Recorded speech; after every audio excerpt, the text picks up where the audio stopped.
And editor in charge.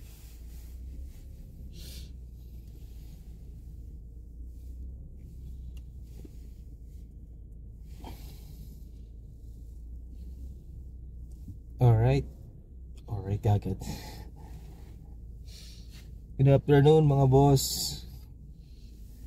Kami ulit, Marco and Liz. After 2 weeks, actually 2 weeks nung huli kami nag-vlog din.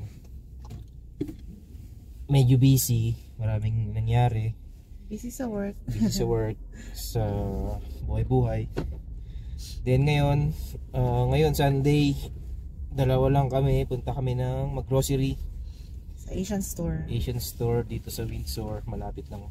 Actually di mo siya ganun kalapit. Pero ganda ng weather dito ngayon, no? Akala mo spring na, pero ano bang temperature?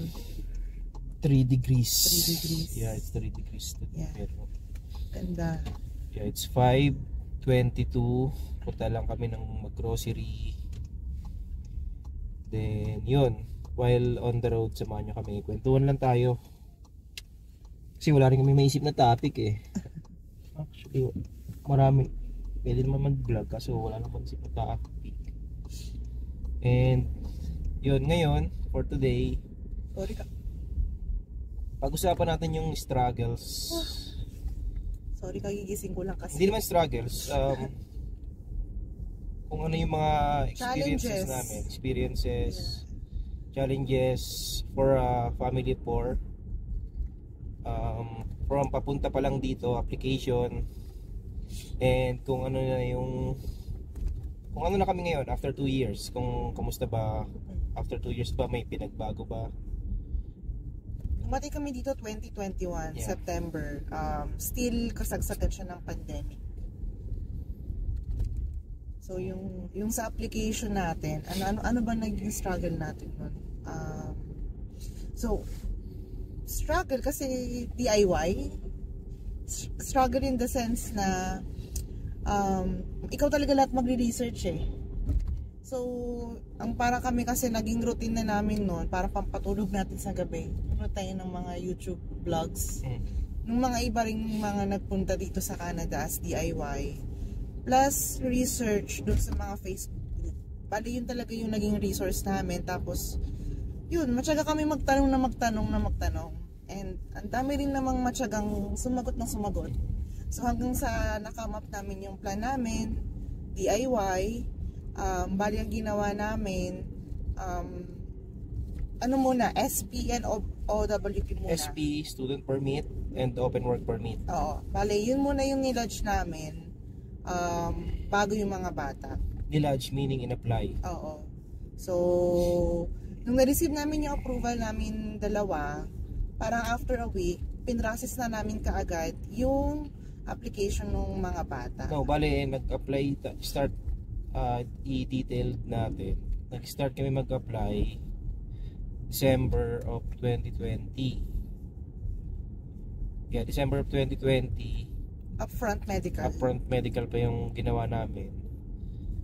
Then, nag-submit talaga kami ng application kasi nga nagka-problema yung medical ko. Nag-submit talaga kami ng application around March 2021. Then, after noon, May. Nakuha namin yung approval naming dalawa. May. Oh, May. Then after a week, sinabit din namin agad yung application na nung dalawang bata. Oh. May din sila. May din namin sila nilodge. Pero medyo mas matagal yung waiting time sa kanila. Na-approve sila July. July ng 2021. 3 months, May, June, July. Oo. 2 months din. More than. Mas matagal nga lang yun sa kanila. More than. Pero kaya hindi namin sila sinabay kasi that time parang sila yung ginawa naming home ties. Oo, home tie. Dito kasi sa Canada, hindi ka basta-basta parang i-approve ni government if wala kang strong home tie sa Back Pinas. home. So, isa yun sa strategy namin. Oo. Iba-iba. May mga... Marami namang pwedeng home ties like Oo. bahay, sasakyan. I mean, yung ibang mga nag-student pathway, yung iba, kasama na nila, kumbaga sabay-sabay na yung application nila. So, it depends naman yun sa inyo. Oo, pero parang may napanood kami, strongest home tie daw na pwedeng banggitin or sabihin is yung mga anak nga. O, syempre, babalikan mo Oo. sila. Kaya yun ang nag-discarte namin. So, yun, in-apply namin sila July. May, na-approve sila July. Actually, sila, inakyat pa namin sila ng Baguio for their medical eh. O, hirap kasi kumuha ng, Oo, diba that time, pandemic ang tawag pa. dito, Sa atin ang daming ECQ pa nun. ng slot para dun sa St. Luke's tsaka sa IOM. So sabi namin, sige, ano na rin tayo, sabay pasyal na rin. Yung pumunta kami ng Baguio. Ang dami pang checkpoint nun eh. Alala mo? Yeah. Diba? So yun, isa yun sa mga struggle namin nung during the application. Then, yun. Then, okay na, approve na. Taas ng araw, grabe. Next ano naman namin is yung travel, during travel. Ayun, sobrang hirap yun, especially on my part kasi ang dami naming dinala that time eh.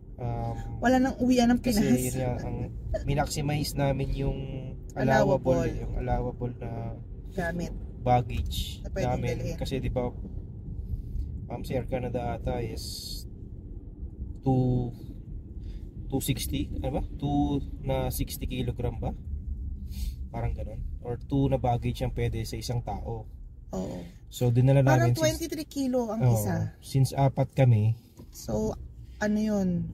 8 23 kilos. 23 kilos yung dinala namin. Kasi naalala ko nung tinitimbang natin yung mga bagahe. Parang sabi mo nun sa akin, i-ano lang natin ng 20. No, 2021. Ganun lang. Kasi Kasi di ba mas maganda magaan. sure. Kaysa naman yung doon kami magbubuklata, magbabawasan ng... grabe ang taas ng araw. Dito na ulit kami sa may Riverside banda. Ayun. So, yun nga, naging mahirap siya kasi dumaan pa kami ng Japan, then Vancouver, then Toronto. Struggle yung connecting flight. Kasi ano tayo nun eh, tipid-tipid. So, syempre, ang hinanap namin ticket nun is yung medyo mura-mura. Kasi yun nga, isa pa yun sa tip. Kung connecting flight, mas nakakapagod pero mas mababa ng konti. Sa inyo naman yun. Siguro medyo, around 10k to 20k din. Pero kung may budget naman sila, mag-straight na. Ano na? Diba? Tayo kasi nung talagang saktuhan lang eh. Laban. Sa amin kasi namin. Saktuhan lang. Kita na ulit yung Riverside, guys. Pero tas talaga ng araw. So, yun. Another, kasi yun nga, si Ella that time, yung bunso namin. 2 years old pa lang 2 years old pa lang siya noon.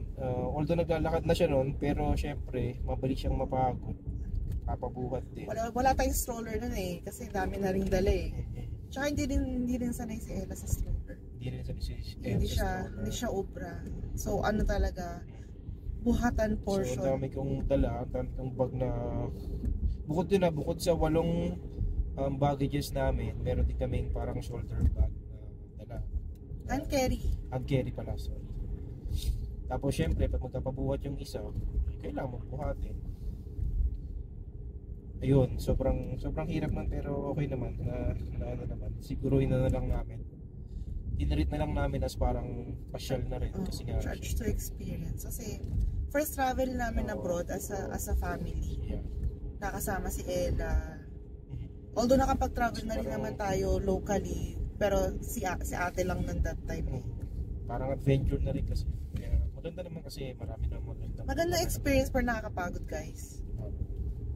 Then yun, after nun, yung first weeks namin hanggang siguro first month namin sa Toronto. Tas talaga na.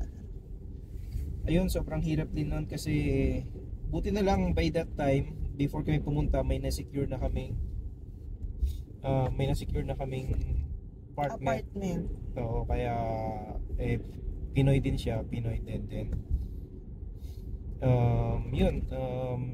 Di niya na kami sinundo, pero naghihintay na siya sa apartment building na kahit dumating kami ng around 9 PM na ata. Hindi, ano yun, mga 11-12 na nun. 11-12 na pala. So yun, ang struggle kasi nun, hindi mo naman dinital masyado eh. Ano pa kasi, required pa kami mag-quarantine. So, yung iba, ang sinasuggest talaga is mag-hotel. Mag-hotel ka after mong dumating dito sa Canada for isolation ng 14 days. But eventually nagluwag sila ng policy na parang okay lang na hindi nasa hotel basta meron kang quarantine plan. So gumawa kami ng quarantine plan and dinitil namin kung saan kami mag-i-stay, ano yung setup ng bahay, kasi kailangan doon establish mo na talagang solo kayo. I mean, quarantine talaga kayo. So, anyway, yung nakuha naman namin is 1 bedroom apartment. Kami lang. As in, kami lang. Talagang walang gamit. Nung dumating kami. So, yun yung sinabit namin quarantine plan during our application. So, diretso from airport, sinundo kami nung service na provided ng school. By the way, that time libre siya. Hindi ko lang alam ngayon. And yun, hinatid kami sa apartment from airport. And tatawag everyday yung public health to check on you kung talaga naka-quarantine kayo. At the same time, kailangan nyo mag-submit ng swab. COVID swab. Nag-COVID swab kami dun sa bahay. Bari online din siya, may instruction naman. And yun, lahat ng yun talagang step by step, sinundan lang din namin. Nakaraos naman. Okay naman. Nakaraos ako. Kaya pala kami nag-quarantine kasi 'di ba that time Sinovac yung sa atin. Sputnik nga yung sa akin. Oo, parehas kasi silang hindi siya accredited dito. Hindi Canadian government that time. Pfizer lang. Oo. Pero ang alam ko after parang 2 months, inaccredit din siya. So nawala din yata yung Hindi, ang nangyari noon, binigyan tayo ng booster ng Pfizer after ng quarantine natin. Oo. Di ba pumunta tayo ng STC noon? Pero nga, alam ko after 2 months, naging inaccredit din nila sa Sinovac. Hindi ko na But anyway, okay na yung sa COVID vaccine na yan. So, isa rin yan sa mga challenges kasi kailangan mo siyang i-report dito, i-check nila yung vaccine sa nakuha mo back home, at the same time, bibigyan ka rin nila ng booster, which is yung sa amin nga, Pfizer nga. Pero yun na yung parang charge to experience. Yun na yung mga ginawa na natin when steps. Mga first steps na ginawa natin, like yung pumunta tayo ng unang labas namin. Pumunta kami sa STC, Scarborough Town Center to secure ng SIN. Parang SSS siya atin, Social Insurance Number naman siya dito. Para makapag-work kasi kung wala kang ganun, hindi ka pwede mag-work. I think yung SIN is more on yung PIN number sa tax hindi sa SSS. Okay. Oo. Kasi SIN tama. sa tax. So, yun. tapos nag-open na rin tayo ng bank account. Kami ng bank. Kumuha na rin tayo ng SIM card. SIM card. Yung mga una-una. SIN, then bank account, kumuha na rin ako agad ng driver's license. Oo. Pumila ka pa nun nung pagkaaga-agang lamig-lamig. Ayun, hindi naman na siya ganun ka sobrang hirap nung nakarating na kami dito sa first months namin kasi yun nga, because sa pag-search namin, search din and tanong-tanong sa group, marami din kaming natutunan na kung anong gagawin tsaka mga pupuntahan, kaya hindi rin naman naging ganun kahirap. Dito na pala tayo sa multi-food, so tuloy natin later yung pintuhan. Grocery muna kami. Bigyan namin kayo ng snapshot or ng konting idea kung ano yung mga nabibenta dito. Oo. Medyo maraming maraming sakay ngayon. Yeah, Marami ring ano rito guys, maraming mga Indians, marami ring halo-halo naman, pero yun nga, marami rin talagang Indian kahit saan naman. I think kahit anong province, marami pa rin sila talaga. Bakit bigla na pasok? Hindi, nakita ko yun. Ah. Okay. Anyway, ayun o, kakalabas ng Indian. But, yeah, mamaya ulit.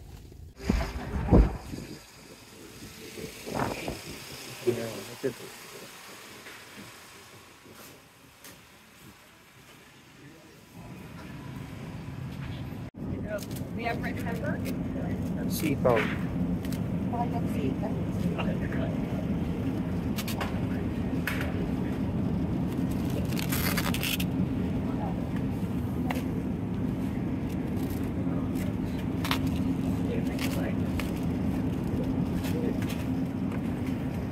Pala yan.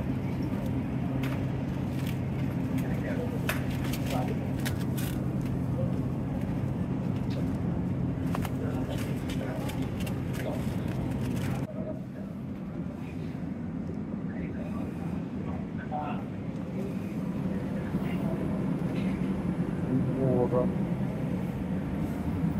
Yung pang-inasal.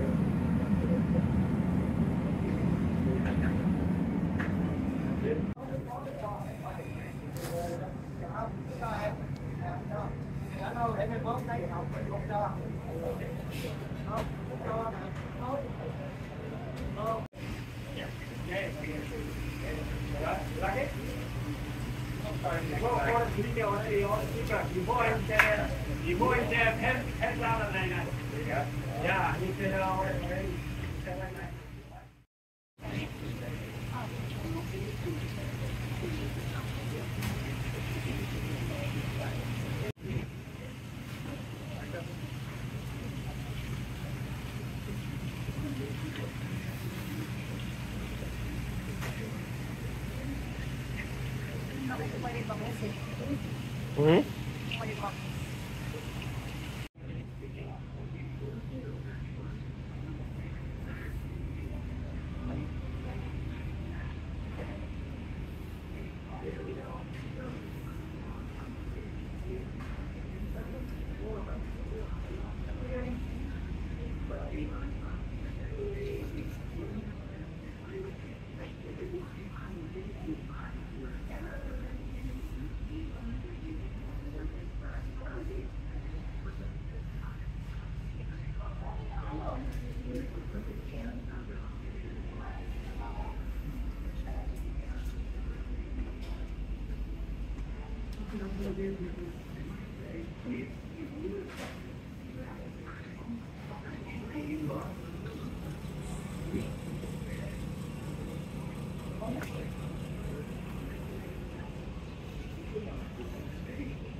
Muna ko.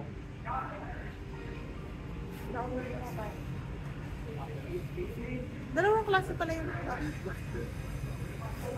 Bulacan. O, tinan mo ko. Eh, Bulacan, may Baguio. Ngayon ko lang napansin.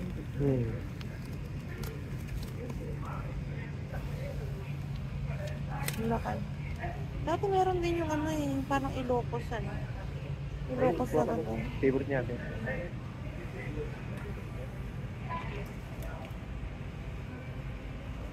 Favorite niya ate. Yeah, favorite niya ate ito. Portuguese tart.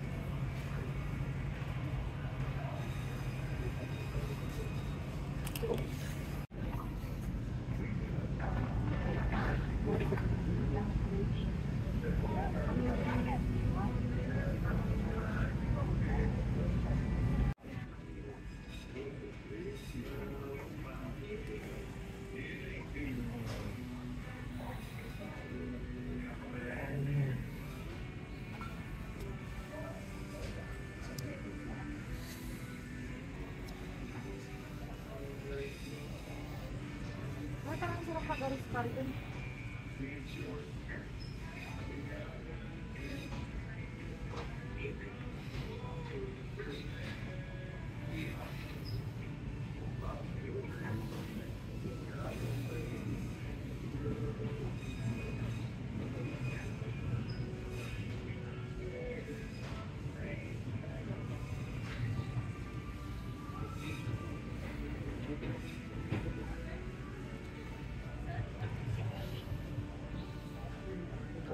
Ito.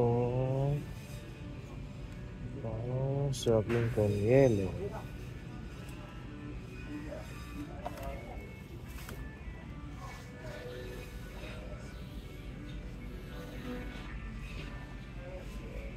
Ito, Philippine. Yeah, Philippine products. Dito. Yun, Vietnamese products. Ito, Pinay yan. Puro Pinay.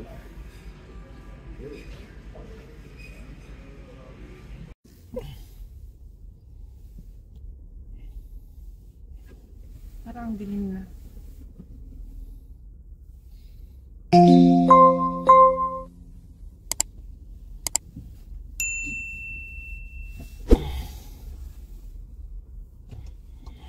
Ibang tao.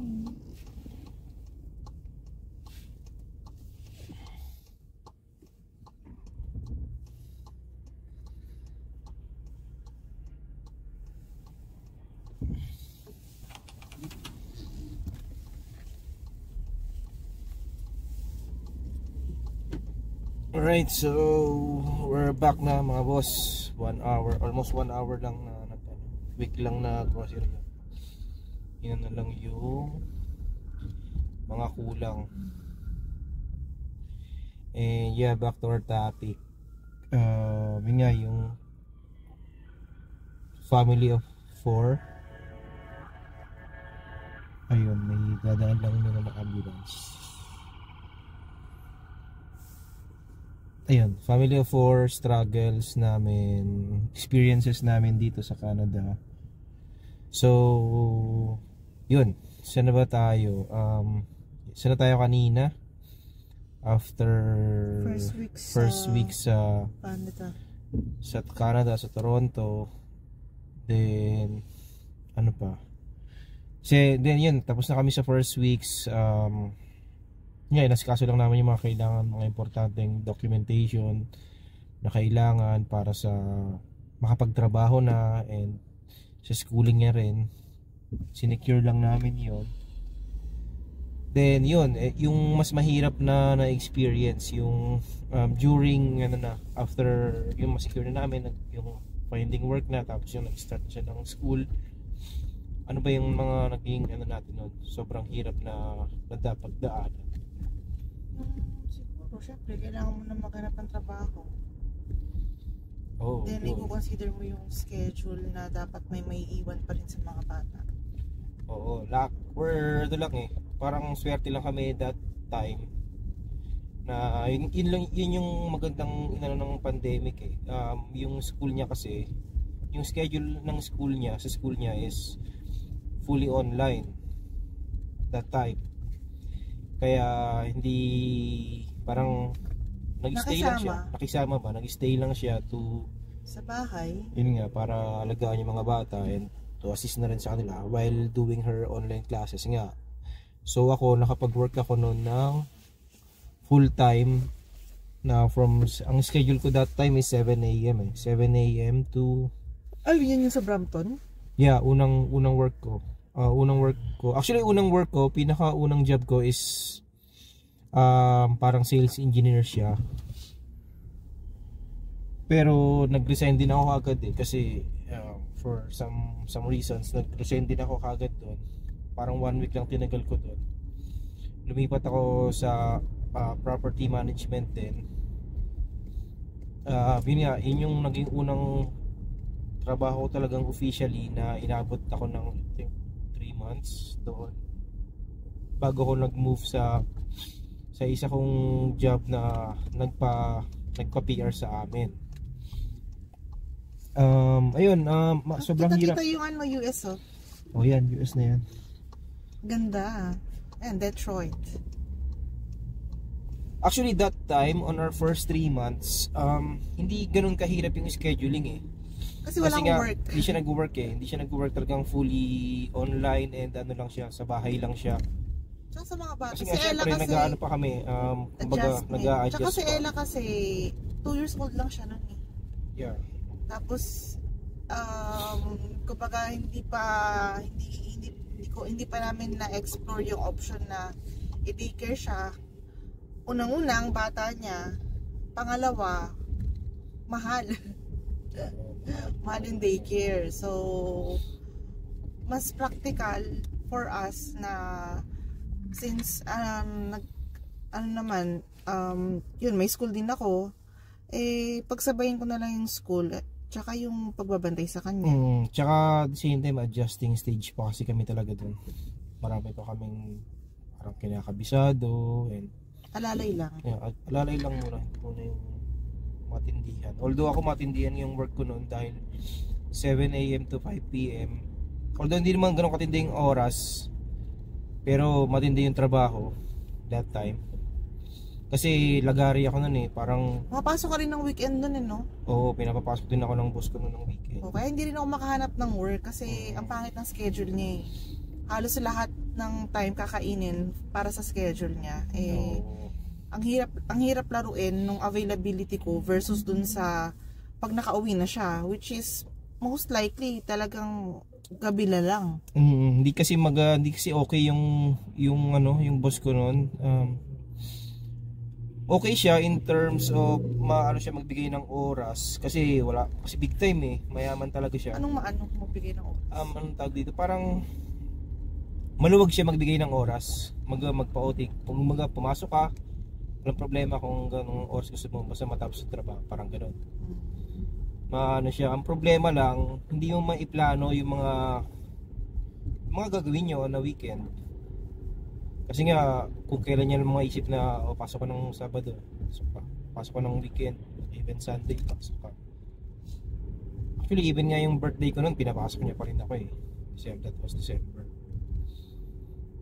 And yun, medyo lagari yung trabaho kasi noon, parang 9 sites yung hawak ko that time. Kaya mahirap. Dun actually yun yung reason kaya kumuha kami ng sasakyan kagad Nung pagdating kasi isa namin, rin yung struggle yung sasakyan. Kailangan talaga ng sasakyan. Kailangan talaga ng sasakyan, especially dun sa work ko nga na yun. Kasi unang-una sa interview ko pa lang, sinabi niya na kailangan talaga ng sasakyan kasi nga you're moving sa mga iba-ibang sites kailangan mag-inspection, kailangan magpunta, and requirement talaga kasi kung hindi, wala ka, hindi ka tatanggapin.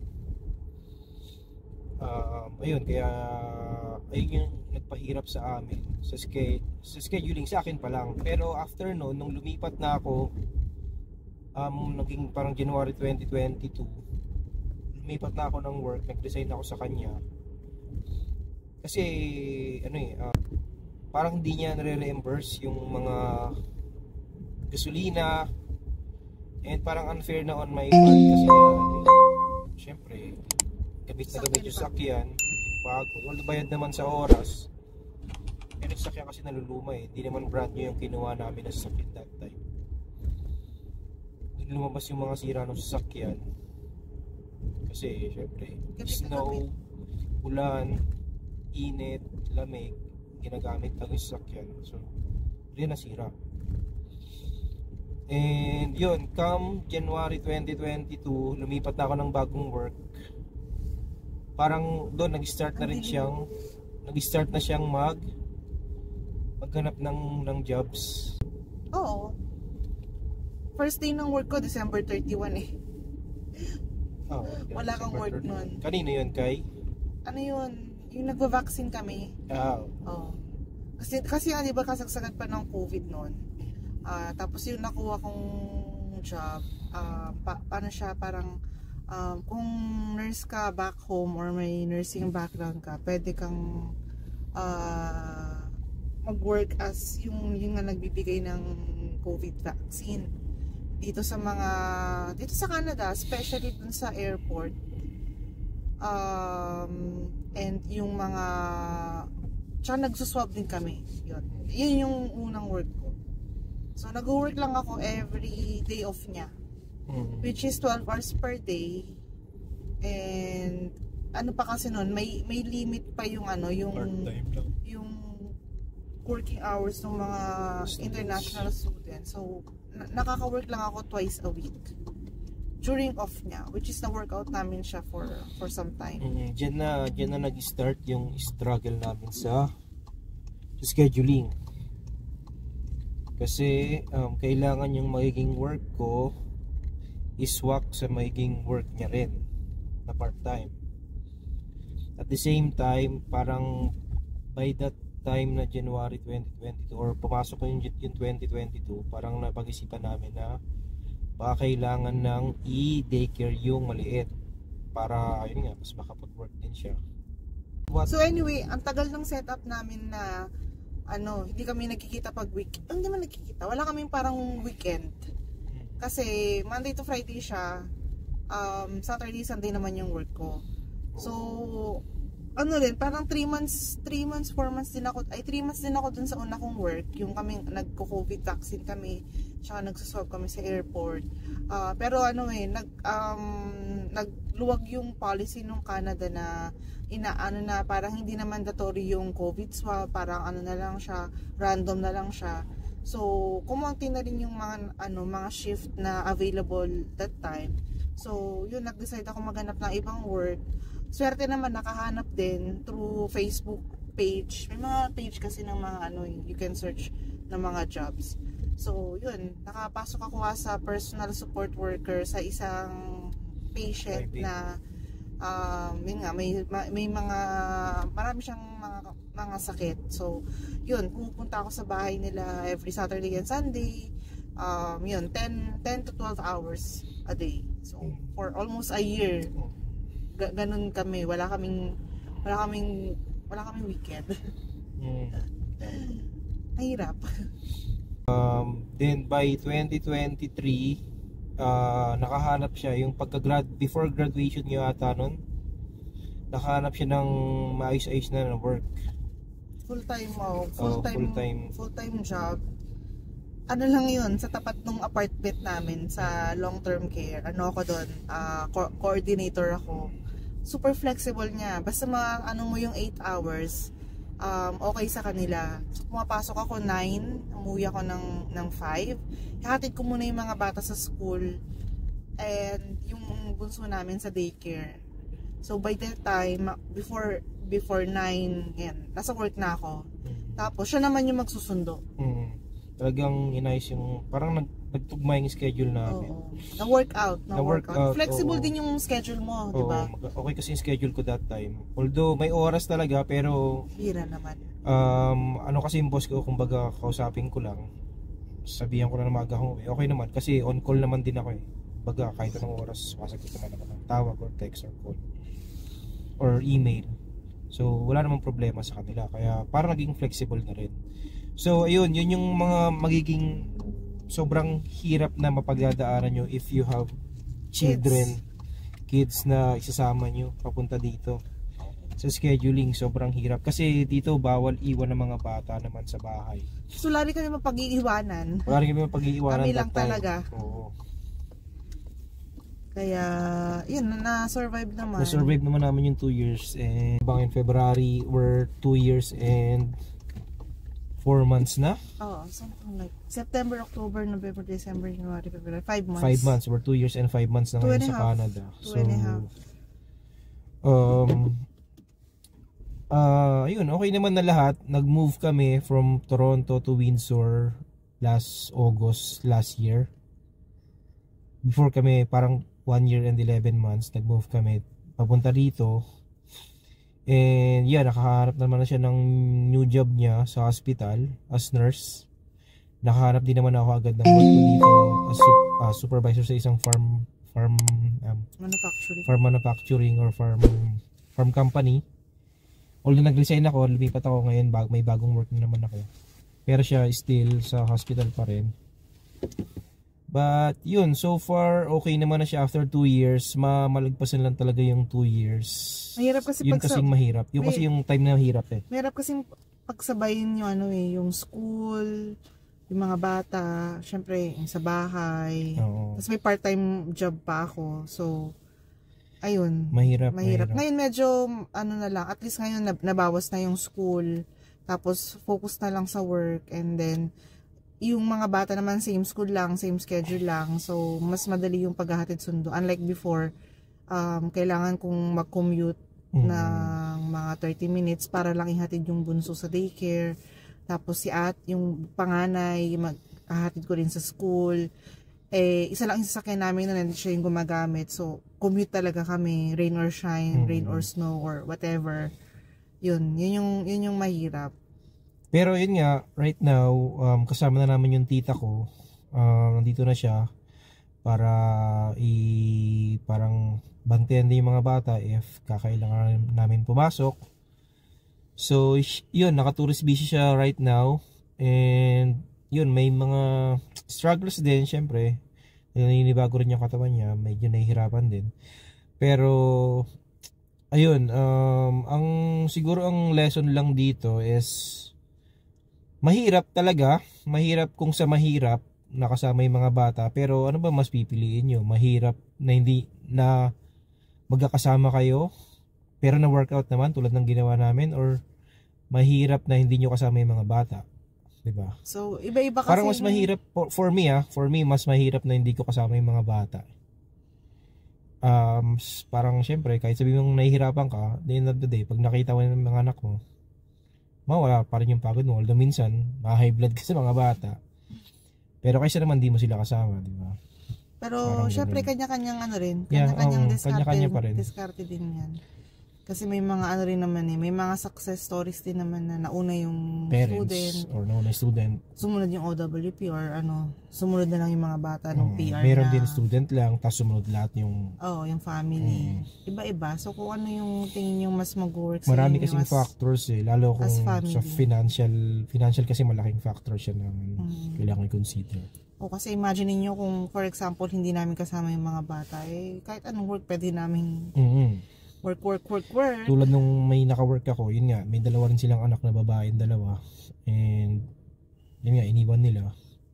Although yun nga, maganda naman kasi kahit anong work, schedule walang problema. Hindi nila iniisip yung scheduling, pasok lang na pasok. Pero yun nga, hindi nila kasama yung mga bata. Pero syempre, mukhang nag-i-enjoy naman sila. Tulad nga sabi namin, kanya-kanya naman.